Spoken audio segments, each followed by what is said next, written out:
अब आपको हरियाणा से राजस्थान लेकर चलते हैं। यहाँ आज विधानसभा में एक ऐसा बिल पेश हुआ जिसमें लव जिहाद वाले शोले हैं, जबरन धर्मांतरणों वाली चिंगारियां हैं। ये बिल पेश होने के बाद राजस्थान में खूब सियासी गर्मी बढ़ गई है और इस विधेयक पर देशव्यापी बहस छिड़ गई है। हिंदू मुस्लिम वाली तकरीरें सुनाई देने लगी हैं। केंद्र की तरह राजस्थान में भी इन दिनों बजट सत्र चल रहा है। बजट सत्र के दौरान आज ही भजन लाल सरकार ने धर्म परिवर्तन पर एक महत्वपूर्ण विधेयक को पेश किया। सदन में इसे राजस्थान के स्वास्थ्य मंत्री गजेंद्र सिंह खीवसर ने टेबल किया। इस विधेयक का नाम है the Rajasthan prohibition of unlawful conversion of religion bill 2024।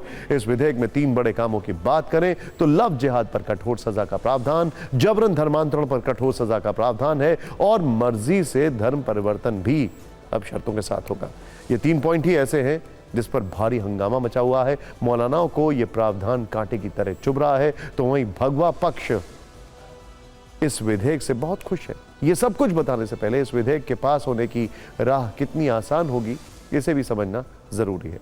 इस विधेयक को कानून बनने के लिए कुछ अहम चरणों से गुजरना होगा। सबसे पहले तो इसे राजस्थान विधानसभा की परीक्षा पास करनी होगी, फिर यह बिल केंद्र की मंजूरी के लिए दिल्ली भेजा जाएगा। इसके बाद वहां राष्ट्रपति की मंजूरी मिलने के बाद ही यह कानून राजस्थान में लागू हो पाएगा।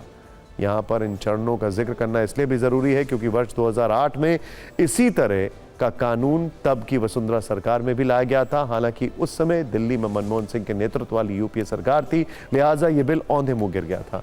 हालांकि इस बार हालात पूरी तरह से बदले हुए हैं। दिल्ली में यूपीए की नहीं एनडीए की सरकार है और भजन लाल सरकार को इसीलिए भी इस विधेयक पर केंद्र से हरी झंडी मिलने का पूरा विश्वास है।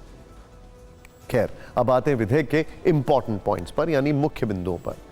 जैसे कि हम आपको पहले भी बता चुके हैं कि ये एंटी कन्वर्जन बिल है, यानी इस विधेयक में लव जिहाद और धर्मांतरण पर कठोर सजा का प्रावधान किया गया है। जबरन धर्मांतरण पर 3 साल की सजा का प्रावधान है। नए बिल के अनुसार जो व्यक्ति वैध रूप से भी धर्म परिवर्तन करना चाहता है तो उसे भी इसकी सूचना कम से कम 60 दिन पहले संबंधित कलेक्टर को देनी होगी। धर्म परिवर्तन से संबंधित विवादों को कम करने और पारदर्शिता बढ़ाने के लिए ऐसा किया गया है। इसके अलावा धर्म परिवर्तन के लिए एक विस्तृत प्रक्रिया तैयार की गई है। इसके अनुसार धर्म परिवर्तन के समारोह से 1 महीने पहले कलेक्टर को सूचना देनी होगी। धर्म परिवर्तन के बाद भी संबंधित 60 दिनों के भीतर कलेक्टर को शपथ पत्र के माध्यम से सूचना देनी होगी। बिल के अनुसार अगर कोई व्यक्ति बहला फुसला कर, जबरन या पैसे देकर शादी करता है तो फैमिली कोर्ट ऐसी शादी को रद्द कर सकता है। बिल के अनुसार बहला फुसलाकर, जबरन या पैसे देकर शादी करने वाले व्यक्ति को 2 से 10 साल तक की सजा होगी और 25,000 रुपए का जुर्माना भी लगेगा। बिल में यह भी कहा गया है कि अगर कोई व्यक्ति 1 से अधिक बार अपराध करता है तो उसे 2 गुना तक सजा का प्रावधान है। इसके अलावा अगर पीड़ित महिला या नाबालिग है तो दोषी व्यक्ति को 2 से 10 साल तक की सजा हो सकती है।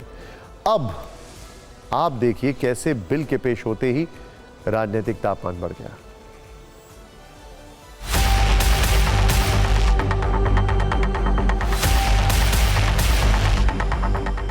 राजस्थान विधि विरुद्ध धर्म परिवर्तन प्रतिषेध विधेयक पेश हुआ है। किसी भी बहन बेटी के साथ अन्याय नहीं हो, किसी व्यक्ति और भाई के साथ अन्याय नहीं हो, उसकी इच्छा के विरुद्ध कुछ भी नहीं हो, इसीलिए विधेयक लाया गया है। बहुत से काम है जो सरकार को करने चाहिए। डेवलपमेंट के नाम पे जीरो, काम कुछ कर नहीं रही। हमारे शिक्षा मंत्री शिक्षा को छोड़ के सारा काम कर रहे हैं, तो ये सरकार से आप काम की उम्मीद नहीं कर सकते। इनसे पूछो रे काम क्या कर रहे हो, ये तो बताओ। जो ये लव जिहाद की बढ़ती हुई घटनाएं हैं, जो ये मासूम बच्चियों को बहला फुसला करके ये भगा ले जाने वाला जो सिलसिला कई सालों से चलते आ रहा, तो देश की जनता को ध्यान में रखते हुए, प्रदेश की जनता को ध्यान में रखते हुए ये कुछ आवश्यक कदम है। अगर धर्मांतरण पर कोई कानून बनाया जा रहा है तो उसमें कोई भेदभाव नहीं होना चाहिए। ना ही मुस्लिमों के साथ जबरदस्ती होनी चाहिए, ना ही हिंदुओं के साथ जबरदस्ती होनी चाहिए। हम इसका शुरू से विरोध करते आए हैं और आज भी विरोध करते हैं कि हमारे मुल्क में जबरदस्ती किसी का भी धर्मांतरण नहीं होना चाहिए।